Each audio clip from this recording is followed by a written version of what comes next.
Good evening, everybody. Hi. I'd like to, I'm Terry Peel. I am the chair of the Community Engagement Committee. I'm a member of the Board of Trustees at Arena Stage. And on behalf of Arena Stage, I'd like to welcome you to our beautiful theater here this evening for the third annual Voices of Now Festival. It's wonderful to have you all here tonight. I know there are friends. How many family members are here tonight? Friends. Let's give you all a big hand. Give them all a big round.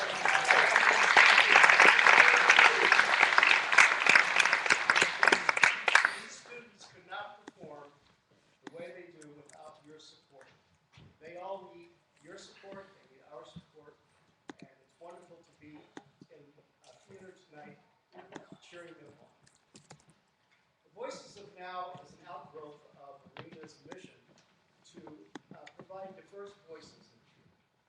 And it's also, we're lucky to be in this beautiful theater, the Koga Theater, which was built to mentor and develop new playwrights and new voices in playwrights. And that's what these performers are tonight. They're performers and they're also playwrights. I'd like to thank a number of people for making this possible. I'm going to read this since I have to get it right. We'd like to recognize the MetLife Foundation as a supporter of Arena Stage and the lead Friends of Southwest DC for their support of the Jefferson Middle School Ensemble. Let's give them a round.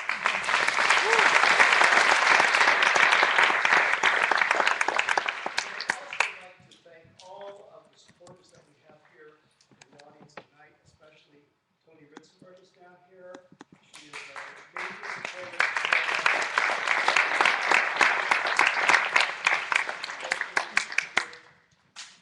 And now I'd like to introduce Anita Maynard-Losh. Anita, would you stand up with these lights? I can't see. Right here.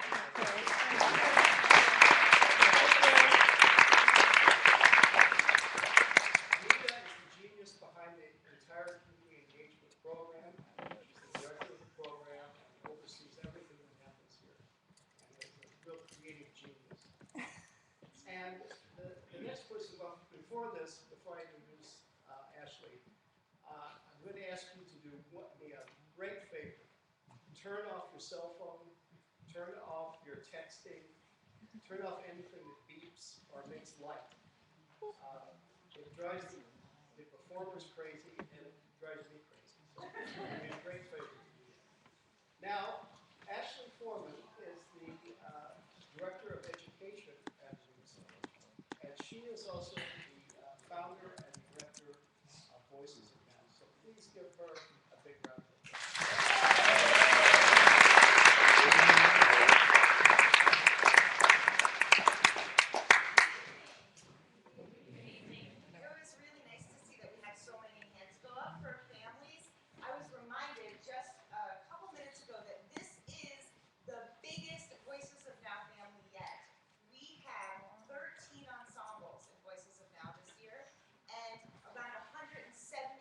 Young artists creating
weaken my body that stretches my muscles inwards, causing immense pain. During school, sports, or just hanging out with friends, I have a hard time staying focused. Every day, I do what a normal person does, but everything I do is a physically painful task for me. I try to stay on topic, but I have a tendency to zone out, start drawing, or talk about something totally different. Each moment, even now, I feel restlessness, pain, and sadness. And for years I thought it was normal, and I endured the pain alone. There is medication to help me, but when I'm on it, I have a hard time sleeping, lose my appetite, and feel antisocial. I've seen countless doctors, swallowed hundreds of tablets, and endured the worst of suffering, hoping for it to be solved. It's an everyday struggle, because I constantly have to work harder than other people to accomplish the same task. I've opened up. I look to my friends, my parents, and my role model. I hope that I can solve this problem in the next few months. I feel like I'm on a tightrope, wobbling my way through life, hoping I won't fall off. I want it to go away, but I would be content just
It would constantly say, How do you expect to get into TJ if all you do is play games? I didn't have the guts to tell him that maybe I didn't want to go to TJ. Maybe I wanted to go to Marshall or Langley because those schools are better suited for me. But even when he asked me if I wanted to go to TJ, I felt like I couldn't really say no because the decision wasn't mine. My dad says that anywhere that isn't TJ isn't worth going to. With grades like these, you'll end up going to loser Langley. I know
things that stay with us day to day.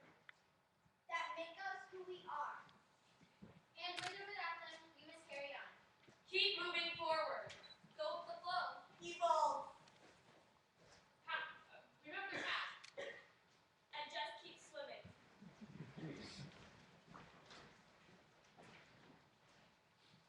Or do we carry the past with us? Where else will the things we carry come from? Where do we learn them? What do they mean to us? When you first hear carry on, you think move forward. But I think carrying on is a matter of finding the answer to your question.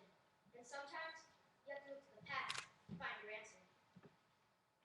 Does knowing where you come from make you feel more connected to your roots? How can you carry on your own traditions if you don't know where they came from? When we were asked who felt connected to their ancestry, only one of us raised our hands. When we asked who wanted to be connected to their ancestry, all of us raised our hands.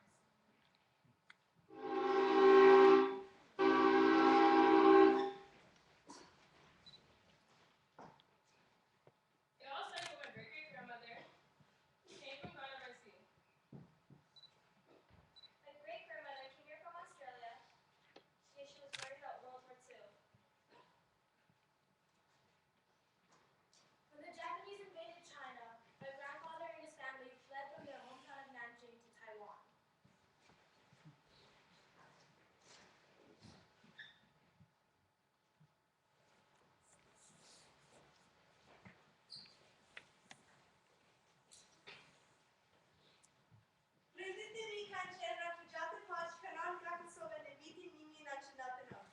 My parents were the first refugees to come here from Kosovo in 1999.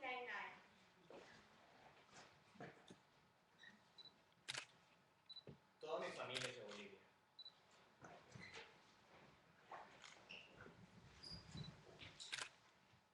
Mi abuelo, que luchó unas cuantas guerrillas en Bolivia, está ahora con arresto domiciliario por capturar a alguien, el cual era su misión hacer. My family is from Bolivia. My grandfather fought in the guerrillas wars there, but was put under house arrest for killing someone on a mission. Mi madre estaba preocupada. Entonces, ella preguntó a su trabajo si podía sacar visas para mi familia y venirnos a los Estados Unidos. Tomó como 3 años que las visas se procesen y los papeles se hagan. My mom was worried about her job and applied for visas to come here to the U.S. It took us almost 3 years to get the right papers to move here. My grandmother marched with Martin Luther King Jr. He taught us to fight for what we believe in. My dad's side of the family is from the Philippines. My parents met here, so they both from the U.S. My grandfather was the oldest son of 7 siblings, and when the Japanese invaded, they were only able to flee because his father worked for the government. This invasion has become known as the Massacre of Nanjing. My parents entered and won a green card lottery, sponsored by former President Bill Clinton. He paid for the travel, the rent, and helped them find jobs. Well, I guess the state of Virginia did that. How much did my ancestors sacrifice to get us here? What did they have to lose? What do they have to gain? Why would they come here? More jobs? It's off to work we go.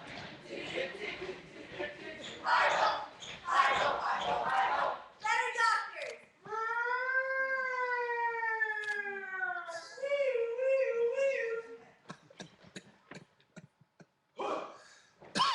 Clear! A less restrictive government. Flag! Liberty! No ration of food or water!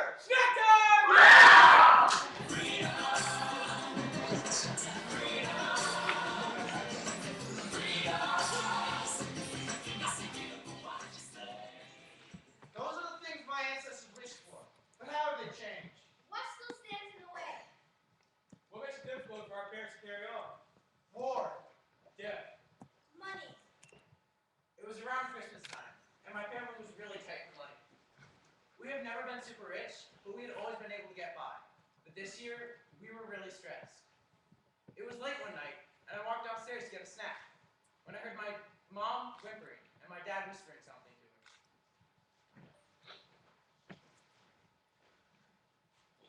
I turned the corner to see my mom, curled tight into my dad, tears streaming down her face.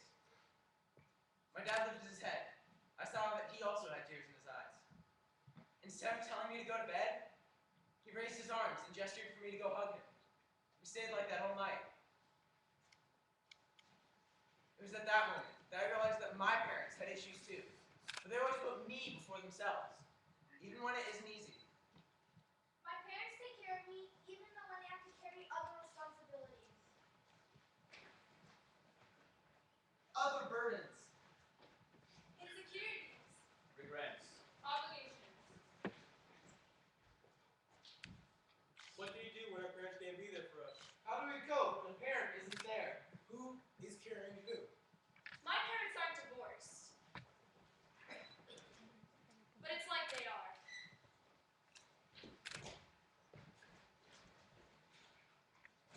My father works at night, so when I get home from school or soccer, he's already asleep. I come home to my mom and my brother, which is nice. But I feel like having a father around changes the entire mood. It's happier. It's warmer. Not having my father around makes me feel weak. One way I cope is by hanging out with mostly boys. I've always had guy friends, but it seems like with my father not around, I surround myself with people that make me feel safe. I know my father's doing it for our family and for our own good, but if I had a choice, he'd be home more. How do we learn to cope when the difference isn't night and day? When the difference is thousands of miles. Sometimes we draw close to our families. Sometimes we reach out to friends. And other times, we have to train ourselves to adapt to new situations. My mom and grandparents didn't have a great relationship. She joined the Air Force when she was 17, began with her parents' house.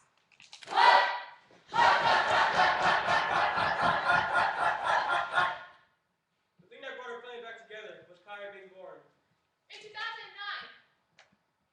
we were living in Germany when my mom got the notice of her deployment to Iraq. It was one of the toughest and most challenging times of my life.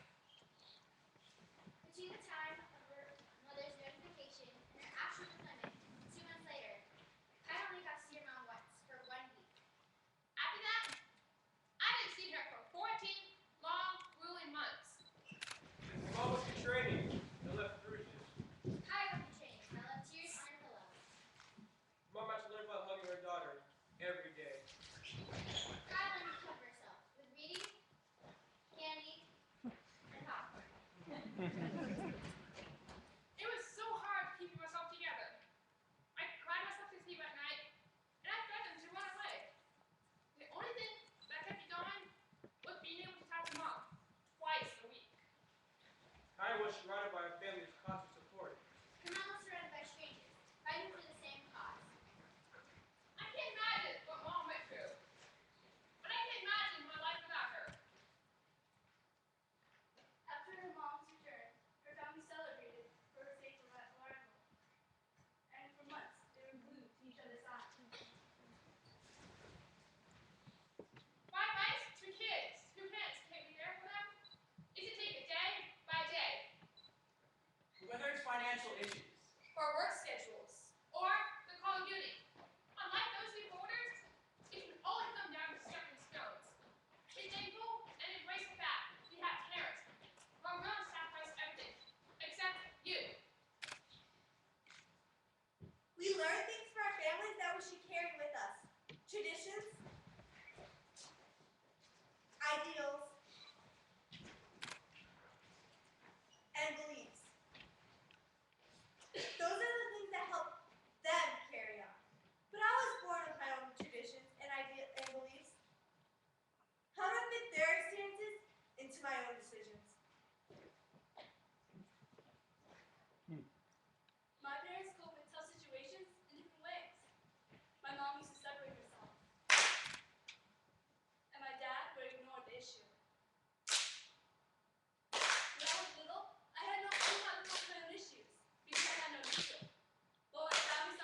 okay to give up and when it's not. We don't always know. But sometimes the people who choose not to carry on get stuck reliving the past. Everyone loves stories where people persevere. When you get stuck so far in the past that it affects your future, there are two roads. Either you find someone with the wisdom to help you succeed, or you do it yourself.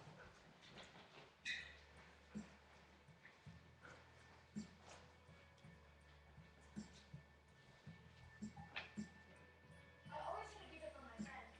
Kind of like a therapist, that's what I've been told. I always try to help out and give advice. And when my friends try to help me, I immediately start to block off my emotions.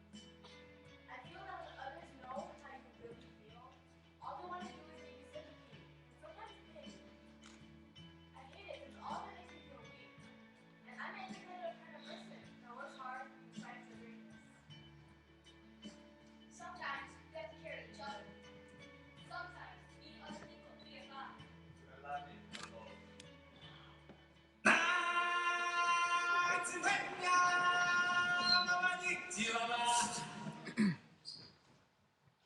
I was 8, and it's my first big play ever. I was the lion and the mouse.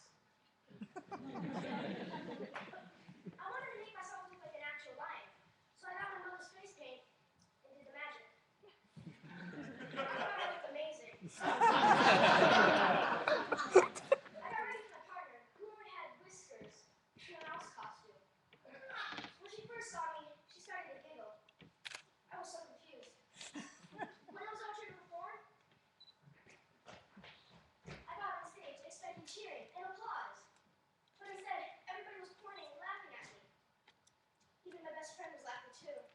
I started to cry and ran off stage. I was in a corner when I saw my mom coming to me. She took me into a classroom and washed off paint. She did her own version of the lion. She sent me back on stage to finish the performance. That was my first taste of real embarrassment. Sometimes we carry on because we have to. Because admitting defeat isn't an option. But there are some things that we carry that just feel impossible to overcome. They follow us like a looming shadow. And they feel heavy. Weigh us down. Crush us under pressure. It doesn't matter how these things got here or where they came from, but these things get bigger and bigger until they fill up every inch of us, stopping us from moving forward. So how do we carry on when the things we carry feel impossible to overcome? When our difference don't make us feel special, just separate. I don't have a story like everybody else. I'm different, not special. Different isn't good either. I don't think it's fair that I'm different in a way that people don't understand. I don't think there's anything really special about me. It's unfair. I was born deaf in both ears. Everyone like me is an outcast in their schools, their churches, their clubs, and most importantly, their families. It's not really medical, but it is mental. I'm conscious always telling me the worst possible thing to happen. Watch out. My hair is boring. I don't stand out, not even close. I just keep it in a ponytail and put my head down. I got a book and print when I was 3. I had to work twice as hard as everybody else. And still, I get bullied for being different. And there's not a thing I can do about it. I just want to be normal. Every time I try to be special, I just embarrass myself and end up the same as I was before. I hated that I was different. I thought that for a long time too. But once you take a step back, you find the things that make you different, or what make you special. Nobody's perfect, even though many of us want to be. But accepting ourselves for who we are makes it easier for the burdens we carry, makes them smaller, more manageable. Sometimes it's about learning what our differences mean and using that to help us move forward.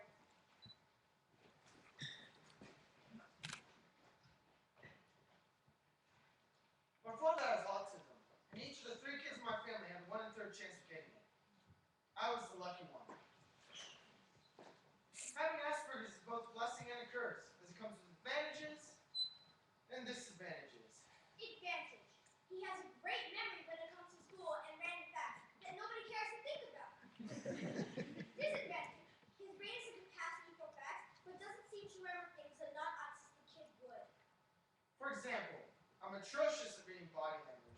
have trouble maintaining eye contact with the people I'm speaking with. I don't always fit in with the crowd well. One day, when Connor was home, he was at soccer practice, and he began to speak too much. This can be a problem for me. I don't always know when I should keep my mouth shut. He's been telling the team some of the facts he gained over the years, but it didn't seem that they were getting annoyed. Did you know you're not supposed to kick the ball inside your foot? Or the dogs didn't come from America. They came from Europe. Or the bees do a dance to tell other bees where the pollen is? They also came from Europe. He began to make sarcastic jokes and asking stupid questions that they already knew the answers to, just to make fun of him. I didn't know what was happening, and I played right into their trap.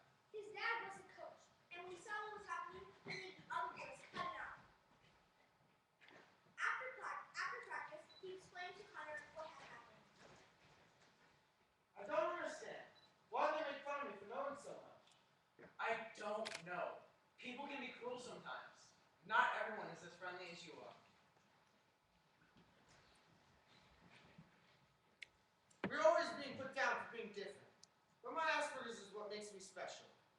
I do want to say that I've gotten better at maintaining eye contact, and that I'm better adapted to change. Although I do slip up. That's who I am. I don't think there is one specific event that has shaped me. It's been a combination of multiple events that have led up to who I am now. We are made up of different parts that equal a whole. We carry the history of our ancestors with us. The experiences of our parents and the events of our own lives. We are a mix of those things that came before us. But we also have our own beliefs, our own ideas, and our own stories. Just because one person in our life believes one thing, doesn't mean that we have to believe the same. Knowing where you came from is important, but planning on where you're going is too. In my life, Music, soccer, family, imagination, pets, Theater. Football. art. love is a necessity. Without it, I wouldn't be able to carry the load known as life. Without it, I wouldn't be able to be me. These are the things we carry. The things that stay with us day to day. That make us who we are. And with or without them, we must carry on. Keep moving forward. Go with the flow. Evolve. Remember the past and just keep swimming. If you're lost and alone, or you're sinking like a stone, carry on.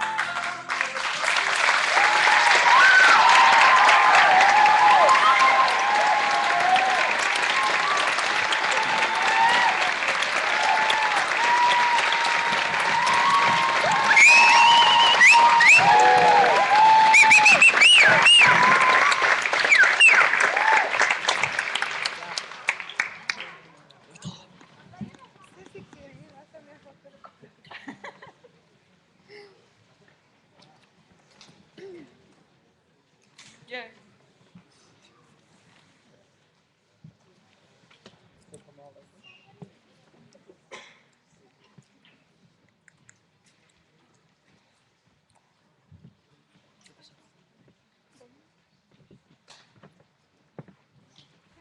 Good evening, everyone.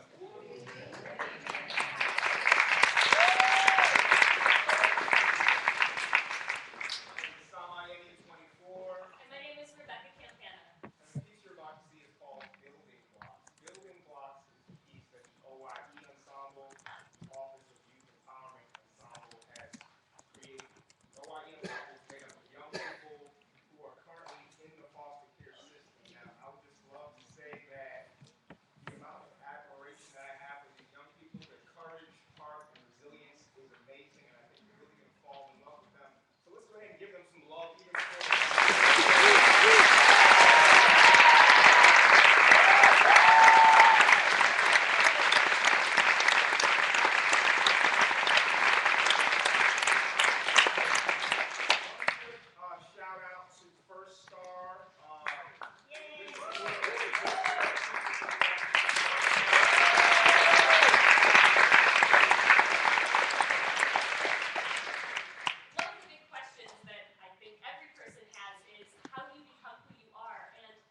look for my background.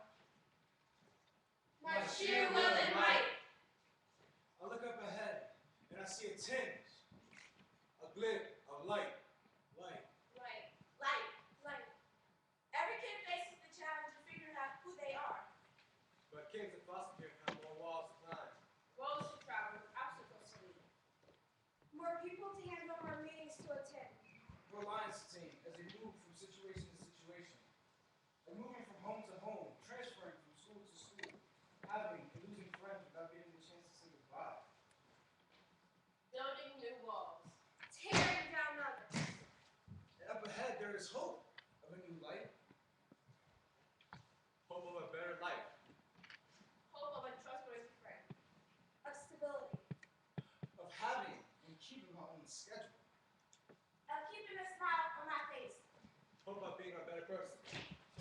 Hope of finding out one person that loves and cares for me. Hope of a different future for my kids. Hope for this foster home being the last foster home.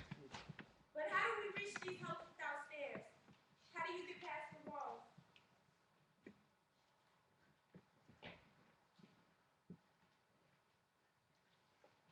How does foster care help or hinder the process of figuring out who you are? The first thing you should know is, I'm in foster care. but I don't usually tell people unless I've known them for a really long time. I don't want to tell people because I don't want them to judge me. When people first hear I'm in foster care, they ask, How many kids are in your house? Do you live in a group home? Are you an orphan? Do you live in an orphanage? Have you been here your whole life? What happened to your mom and dad? Don't you have any family members that love you and want to take you in? it makes me mad because they don't know who I am. And if we get in a fight, they use it against me.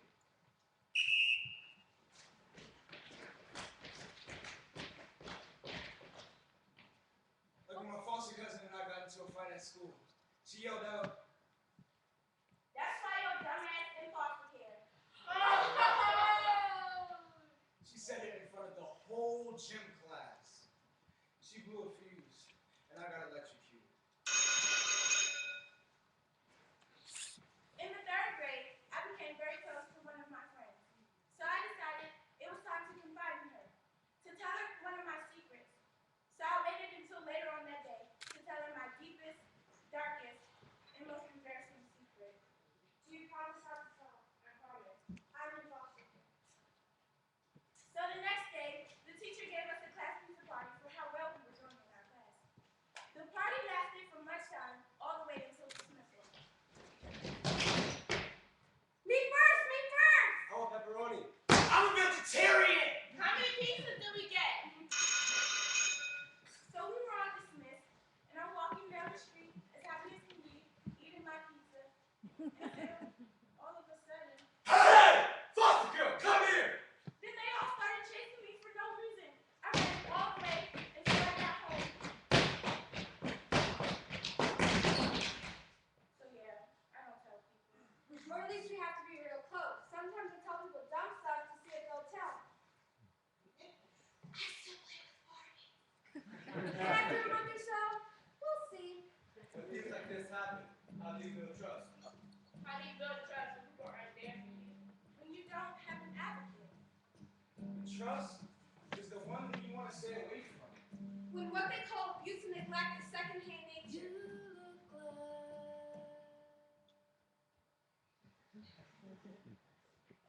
Affidavit. I swear that the representations herein are true and correct to the best of my knowledge. One day I was in the shower. The light was on and the faucet was running. James, my stepdad, started to wiggle the doorknob. I ignored it. I got out and got dressed.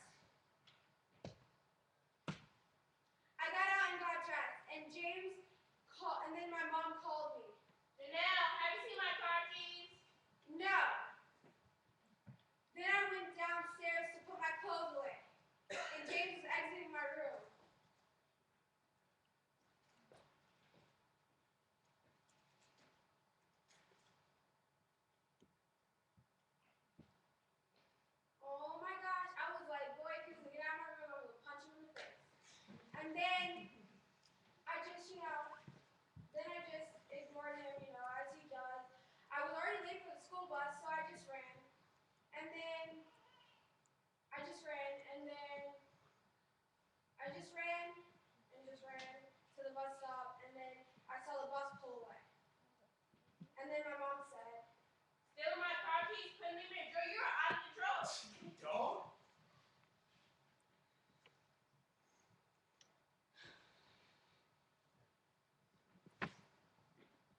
can she be a normal kid when her mother won't even accept who she is?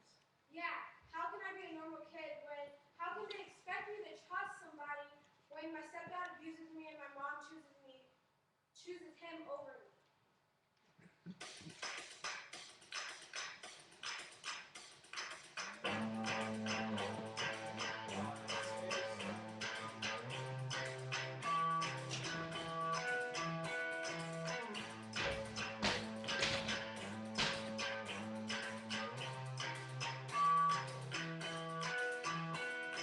Change, the river is blocked, the road is hot, the sky is blazing black, smoke on the rise, the weather walls, until it's on you, and it suddenly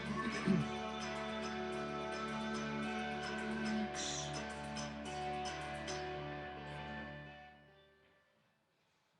I left my parents because 1, my mom was beating me. 2, I beat my stepfather for hitting me. and 3. I was at a party, so I tried to be tough. They told me to leave, and I said no. Then they tried to get close to me, and I put out a pocket knife. Then they called the cops on me. There were other reasons why I left my parents. I was getting along with my siblings. I was doing drugs and drinking. All these things made me an angry person. But now, since I'm in foster care, away from all that abuse, I've changed a lot. Now, I'm not a bully, mean, or threatening people. I was very depressed, and still am. But leaving that situation helped. Now I feel more relaxed, safe, and peaceful. Because you're getting help, foster care opens you to help more people. Like, I'll sit with that person that sits alone at lunch. I'll do that for anyone. I show I care, and they open up to me. But sometimes this kind of stuff can get overwhelming. And make you feel confined. I have a file in which every person at least 2 degrees away from me knows who I am before they know me. But now that I'm in foster care, I can't see my old friends. I can't see my dad. I can't cross Route 1. Reports about me spew from the printers of social workers, foster parents, and therapists. Son, you are going through depression. I hate not being able to my dad and his daughter from candy. Sometimes I feel like I'm a person in jail with invisible fences. How do I build freedom when I feel like I'm in jail? I've seen this kind of behavior before. I know other kids like you. Sometimes I feel like foster care blocks you out of the real world and pulls you back.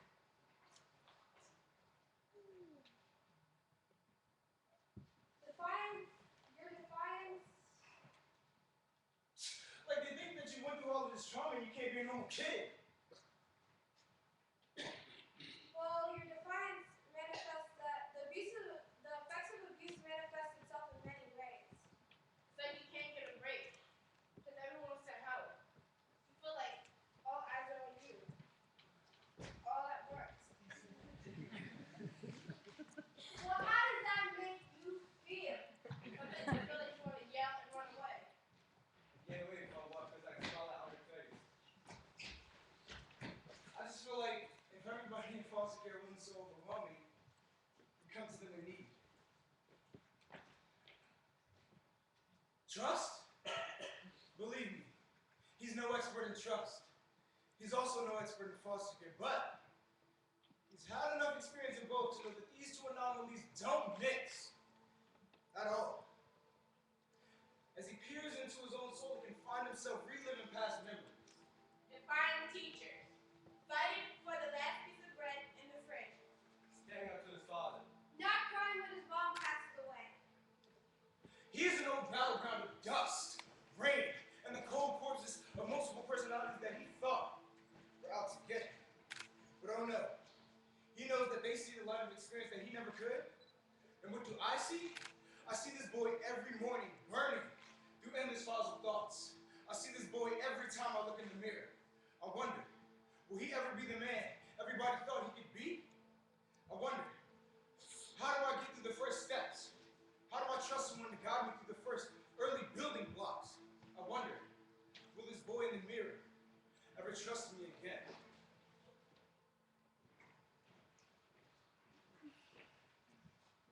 Last year, I met this girl named Javea. My friend Tahela introduced us. Before we became friends, I had to earn her trust that she wouldn't tell my secret about being in foster care, or any secret. Because of how I was treated in the past, it took me a couple of months to tell her I was in foster care. I finally said, "Do you promise not to jump here or tell anyone?" I promise. It's been almost a year since Javea and I have been best friends, and she still hasn't told anybody my secret, and hope she does not. Javea and I, our best friends, and will remain best friends. We talk about going to the same high school and growing up together. So trust isn't easy, but it's possible. If I can build anything, I'd build trust. Confidence, a strong faith, a loving family. And a bright future.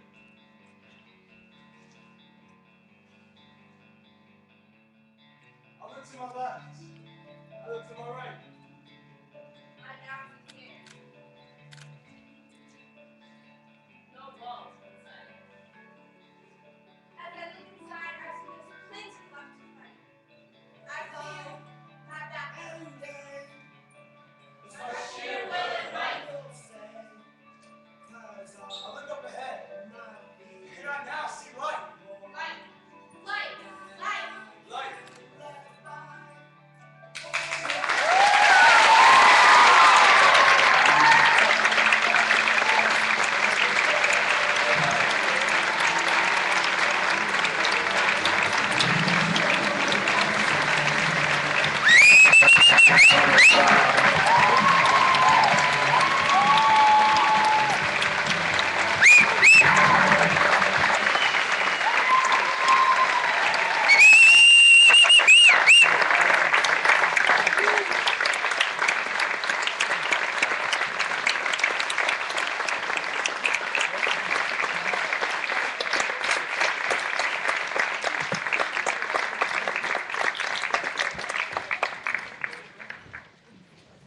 As our ensembles are out here to join us for our contract, feel free to maneuver into the back area.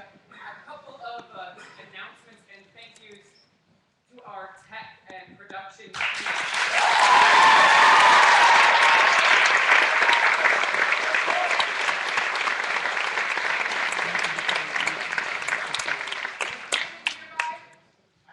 Raymond, what do they need to know about tweeting and live streaming? Yeah, so we're about to start a conversation now with these artists, but the conversation goes on the web as well, on the interweb. So log into Twitter, hashtag VON, hashtag Voices of Now, at Arena Stage, and then Anthony is down there, and he's right there. And actually all of our festival performances are live streaming on HowlRound, and Anthony can give you the exact address. HowlRound TV. Google it. It'll come right up. HowlRound.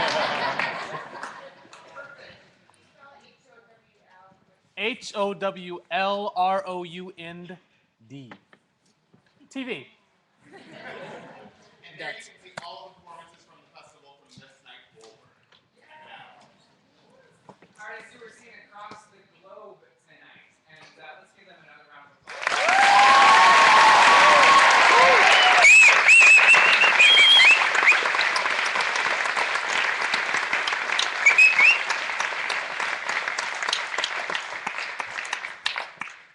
We want to continue the dialogue.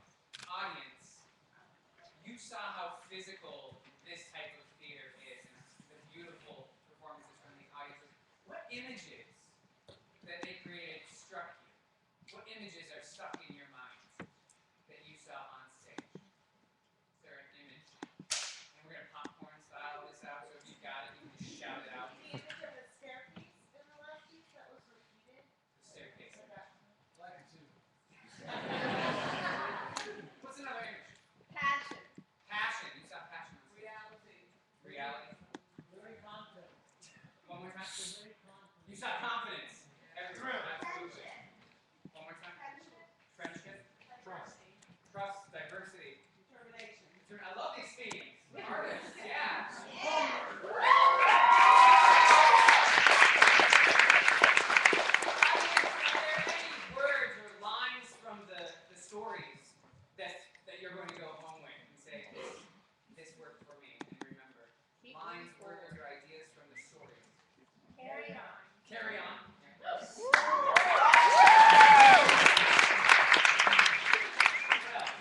Moving forward.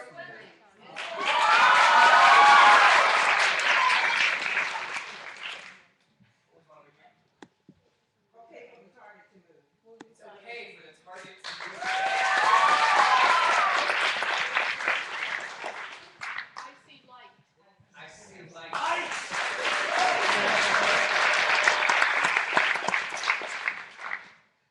And now, audience, what questions are you going to leave here with? What are you thinking about now that maybe you weren't earlier today or haven't in your life before? What do these shows make you think about? Giving love. Giving love. How do we provide equal opportunity? How long does it take to prove that you're trustworthy? How long does it take to prove that you're trustworthy? 2 weeks. How can we be as brave as these?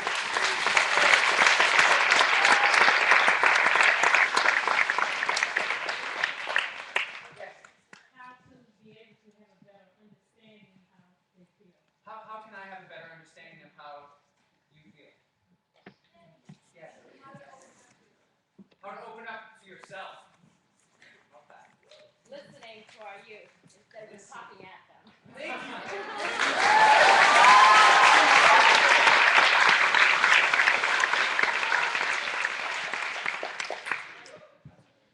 Remembering our own journey. I heard two at the same time. I heard remembering our own journeys.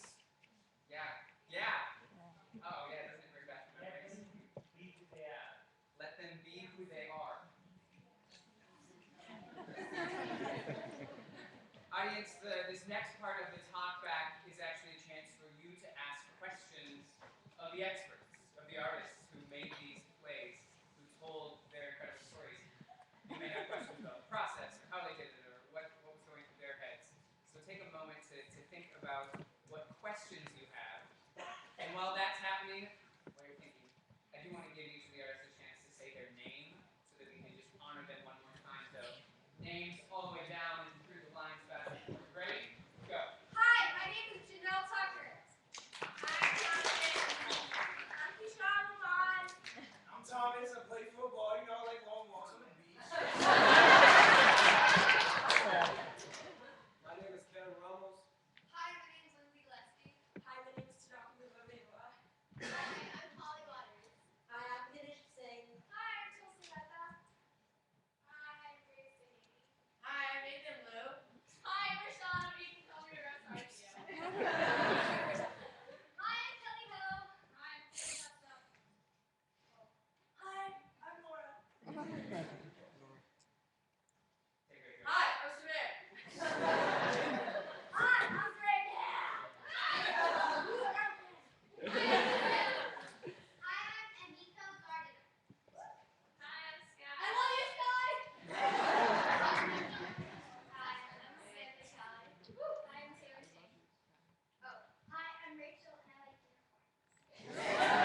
express your feelings and your stories about of acting, and you can do a lot of things with that. It helps you a lot.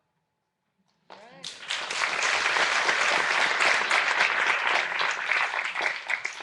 learned that you don't have to be mad at the world, or you don't have to be angry at anybody in order to express your feelings. You don't have to be loud to express your feelings. But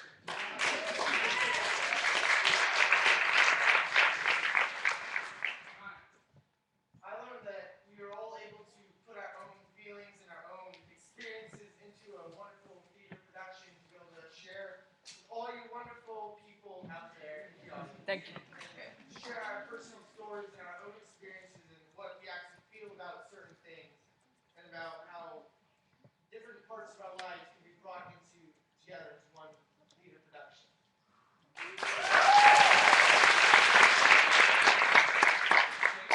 I learned that, at first, I thought 2.5 hours, and it was one snack. I was like, what? I went on, kind of quickly, and we were doing so much and just having so much fun that just and then in the end, I just stepped back and realized we were making this one big thing, and it was so amazing.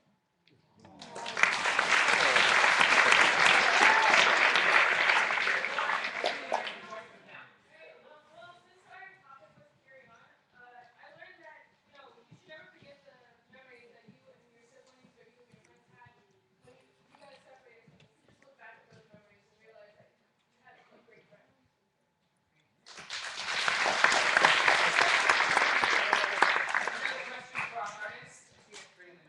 Do you have to imagine the people in underwear to don't be nervous? How do you, I'm going to adjust that a little bit. How do you not get nervous? Or what do you do? So they have to imagine the people in underwear to don't be nervous. Oh, so sorry. Kaya, Keyshawn, Kai? We kind of imagine people in underwear as me.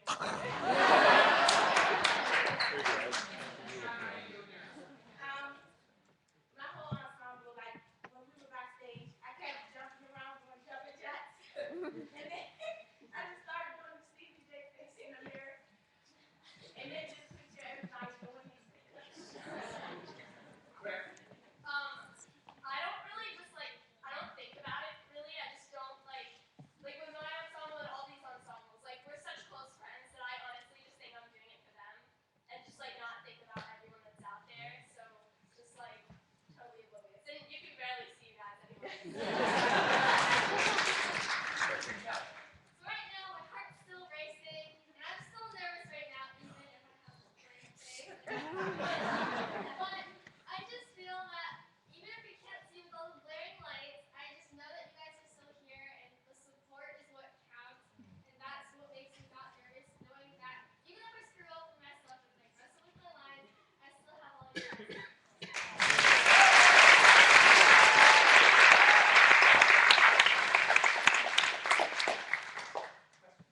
How did you keep this away from your family and friends? How did they keep it away? Oh, so you didn't tell your families about it? Okay. Strategies for keeping the secret? Yeah. So, every time I come home from rehearsal, usually my mom will be like, so, how was rehearsal? I'd be like, I can't really tell you. And so, I kind of as it got closer to the date, I kind of just, said little things that didn't really give it away. But I really didn't want to, tell her the whole process, and then we're coming here knowing what was going to happen and what we were going to say, because that would be, we would be as a thing. Yeah. Well, when I come home from rehearsal, my parents usually ask, what did you do? And I just say, well, we ran through the show. It was fun. And I don't really tell them anything. I think the important point here is I'm glad that they told you to come tonight.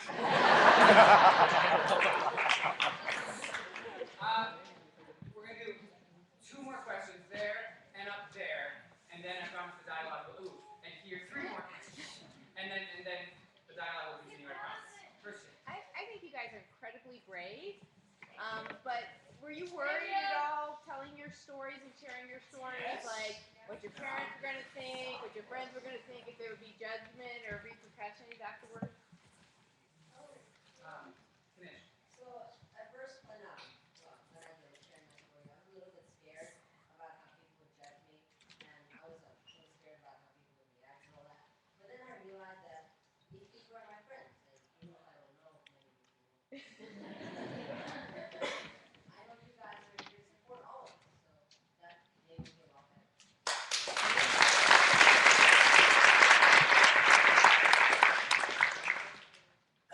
I mean, like, you go to school every day and you get judged without even being asked, right? So you would think that when you come here, you don't know anybody, but I mean, I feel like I mean, I didn't meet these people before today, but I feel like, we're a family, and we're all in the same boat somehow, some way. So I think it's easy, and then for you guys to come in here, I mean, obviously you can't see you, so I think it's easier with these people.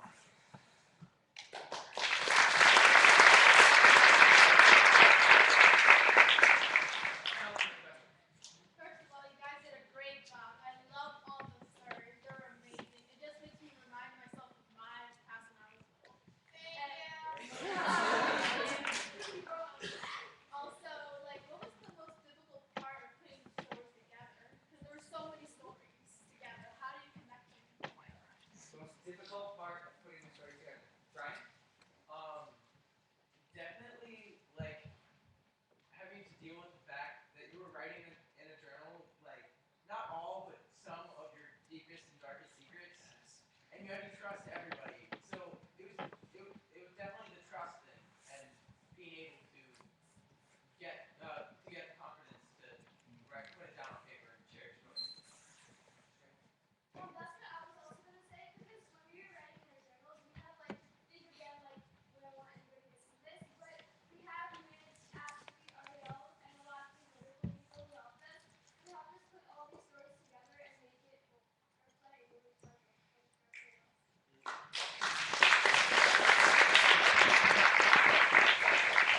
A lot of trust, and then, we saw that in your play. So thank you. So many responses, but I want to hear this last one. Well, my thing was I was going to ask somewhat what's been asked, but is it possible at all to let us know a little bit the process? I mean, do you sit there and you write your journal and then you put it together and make a play, or Yeah. can someone explain the process? What was the Getting it to process? where it got to be today, or whatever? This is great. All right.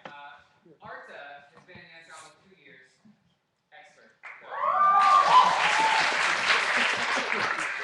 Okay, so first we get introduced to this ensemble and we build relationships by playing various like acting games. And then we start getting business. So Mitch and Ariel will give us a writing prompt, and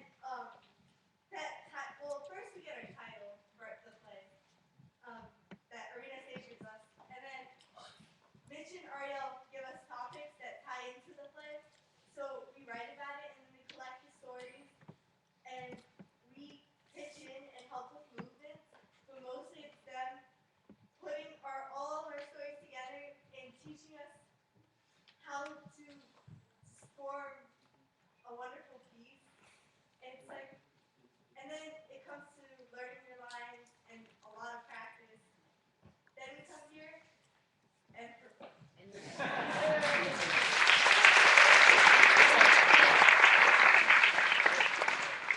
you'll have to ask them about their graffiti walls, about their games of Smithsonian, and all of their blocking. In fact, you'll be able to ask them at the cookies and